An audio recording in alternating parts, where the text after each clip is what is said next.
We have a lot of news to get to, and you have some new reporting this morning. Well, I've been speaking to the White House, people involved in the negotiating overnight, and right now they are optimistic. They believe Israel's going to be voting, obviously going to be voting. That's going to give them, after the vote, 24 hours to redeploy. And it is the hope of the White House, it is the hope of the negotiators that the hostages will be freed by Monday. But more than that, David Ignatius, there is hope.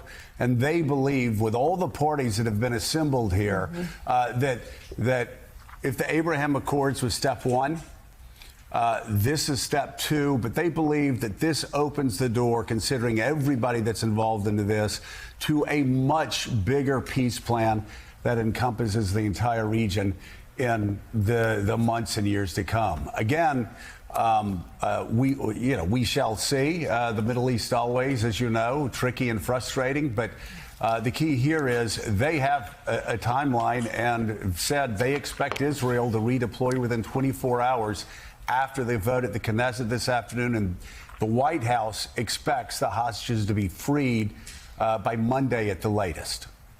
So, Joe, President Trump made a decision and was able to impose it really on all the parties that it was time for this war to end. They do have momentum for this first phase of the ceasefire and hostage release. There's no question in my mind that that's going to go forward as planned.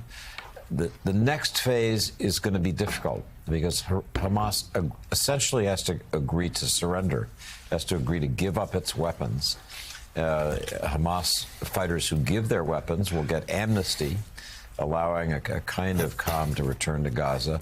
But the final terms, where Israel will withdraw to, exactly who will run Gaza, whether Hamas can be held to President Trump's demand that they play no role whatsoever in the future governance of Gaza is still remains to be seen. But your basic point that the deal that President Trump is announcing played a key part in negotiating is a significant change. This war was blocked for 2 years. President Biden, who preceded him, was unable to find a way to stop it. President Trump found that way by being tough on both sides. And he'll take a victory lap for sure over the next few days, but it's deserved. There's no way that I can see that this would have been done without Trump's pressure in the final hours.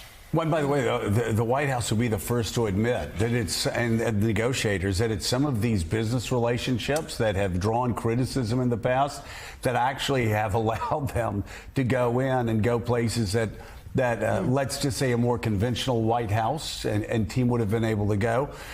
Their biggest, it's so interesting, their concern is, but it's not so much of a concern anymore. Almost like they feel like their responsibility is keeping Israel in line, keeping Netanyahu in line, making sure he follows through with this. It's interesting.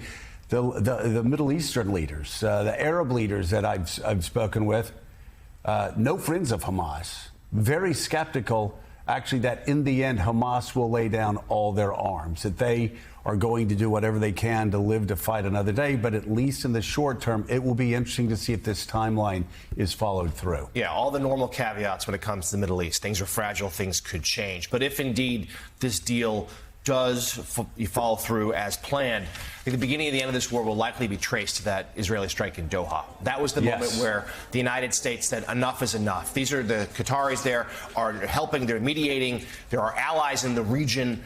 We saw Trump's anger at that strike so much that he signed almost an Article 5-like security guarantee with Qatar, saying this cannot happen again. He made Netanyahu apologize to the leaders there. But it's very interesting. You know, Donald Trump does not often do things that cross his base. There were a lot of people in the America First base angry. Many reached out to me, angry that he signed that security guarantee for Qatar. But what a message that sent to Netanyahu. Basically, enough is enough. Yeah, and a photograph of Netanyahu on the phone in the Oval Office calling the Qataris put out on the White House's social media accounts. They wanted to underscore, hey, this can't happen again. You're right that Trump's connections to the region, Witkoff, Kushner, there's a lot of people involved in this peace agreement who have deep ties to the Gulf states there. And the president has put on some real public pressure. He is finally putting his chip in the game here and saying even he's going to travel to Israel, saying, look, if this gets done, and as the timeline you laid out is what I have heard as well, these next 24 to 72 hours, the ideal is for the president to head to Israel himself, speak to the Knesset this weekend to sort of say this, to sort of take that the final stamp of this deal, at least this first phase, to get those hostages home will be concluded. We'll see what the future holds. But that in itself, as we think about the tens of thousands of people who have died, and of course the ongoing suffering there by the Israelis whose loved ones have been held hostage, that in itself a momentous day. Yeah, no doubt about it. John Meacham, let's talk history here.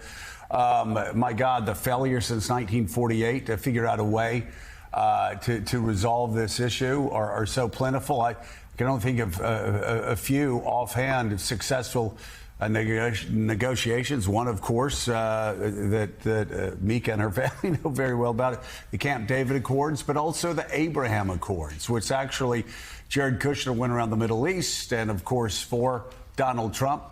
Built relationships across the Middle East. Many of those he continued in the private sector, gaining criticism, of course, for making money that he did for his business. But those relationships built up, and those are the same relationships that he's using right now, along with Steve Witkoff and others, to bring us to a place where I don't think we've been.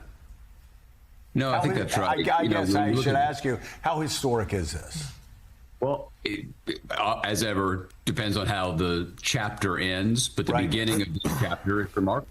And one of the things about honesty and citizenship and a sense of, I would say, maturity about what people in a democracy should do is, even if someone with whom you disagree about 99 things does the 100 really well, you should say so, because that's what intellectual honesty is. And so all credit to President Trump and his, as you say, unconventional team. But if he takes an unconventional team, that's fine, right? I remember once asking the senior President Bush after something terrible had happened. It's a sign of something that I can't remember what it was after he'd been president. Something had happened in the Middle East. And I said, this is the man who spent decades dealing with this. I said, Mr. President, do you think this ever gets resolved? And he said, God, I don't know. That's what one of the most experienced diplomatic presidents in American history thought, is that it was an unknowable thing. There are two streams that intersect, I think, broadly put, in the American relationship with the region. There is the one you allude to, the 1948 recognition by President Truman. There was also the post-Yalta meeting aboard a warship in Alexandria Harbor between Franklin Roosevelt and the King of Saudi Arabia. And it was an early moment that reflected what the complexity of our interests would be in the region. And it's an incredibly difficult balancing act. You're right about President Carter, obviously. I think President Clinton would still say that his regret at his own Camp David efforts, very late in his term, was one of his great regrets. But I remember the lesson of that, and I think this is, and we talked about this 48 hours ago, I think, is no one got in that zone, in that period, to meeting the incentives of all the parties, right? That it was in their interest to make a deal. And what has happened here is it looks as if the pressure on Prime Minister Netanyahu was substantial. And also, it must be enough that Bibi believes that the downside outweighs the upside. And so that becomes part of his incentive. And final point is, I think Joe, you said something really important a minute ago, which was it went against what President Trump did with the apology, went against his base. One of the things you see again and again in American presidential history is that the things for which presidents are positively remembered are those things in which they surprised or challenged their own.